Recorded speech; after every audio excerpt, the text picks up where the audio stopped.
Good morning, children. In the previous class, we studied some of the important national parties. There are 7 major parties or the national parties in our country.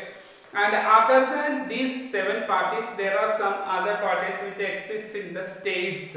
Also, we say regional parties. Now, we know that other than these 7 major parties, most of the major parties of the country are classified by the Election Commission as state parties. Major parties which is existing all over India, okay, it's national party, but in many of the states or particular regions there are some other parties which are very prominent, which the Election Commission declares as state parties. These are commonly we often refer to as regional parties because it is existing in particular regions of our country or particular states. These parties need not be regional in their ideology or outlook, but they are regional parties, but its way of observation or its view or outlook, they may not be regional, but its ideologies are mostly very wide. Okay, so broad ideology they have. Some of the parties, these parties are all India parties also. They haven't succeeded only in some states.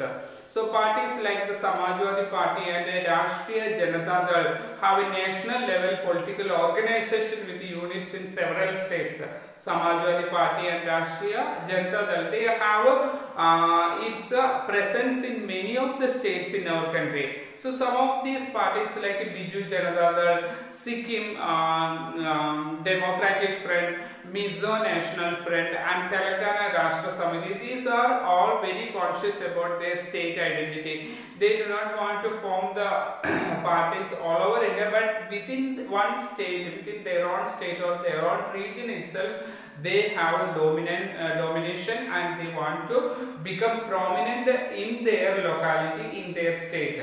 So over the last 3 days or the 3 decades or the 30 years, the number and strength of these parties have expanded. Now the more and more supporters are or followers are entering into this party and giving its support to the party, their support to this party. So this made the Parliament of India politically more and more diverse. When these state parties are also contesting in the elections, in the Parliament elections and or the Lok Sabha elections, they are also coming to Parliament. That means to become elected and becomes MP and coming to Parliament, so that we can find many regional party candidates or the members in the Parliament, so that not one particular or major parties like the national parties, members from all the parties, all the regional or state parties are also present in the Parliament. So here no one national party is able to secure its own a majority in the Lok Sabha until 2004. We know that a single party does not get a full majority in the Lok Sabha, so that these national parties, okay, now like the BJP or Communist Party or Congress Party, they are not securing the majority seats in the Lok Sabha for formation of government.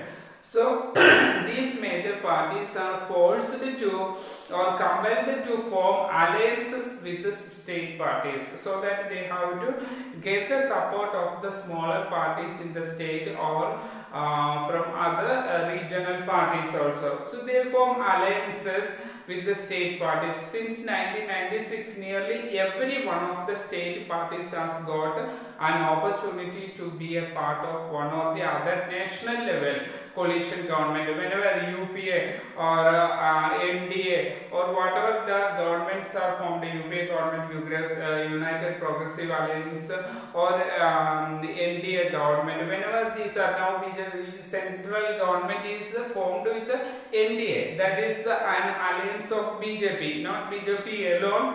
They have gathered the support of smaller parties and formed the alliance of National Democratic Alliance or NDA. So these all major alliances have collected or united many of the smaller parties or the state level parties in order to form the government in the center. So this coalition government, now also coalition government only is ruling our country. So this has contributed to be strengthening of federalism and democracy in our country.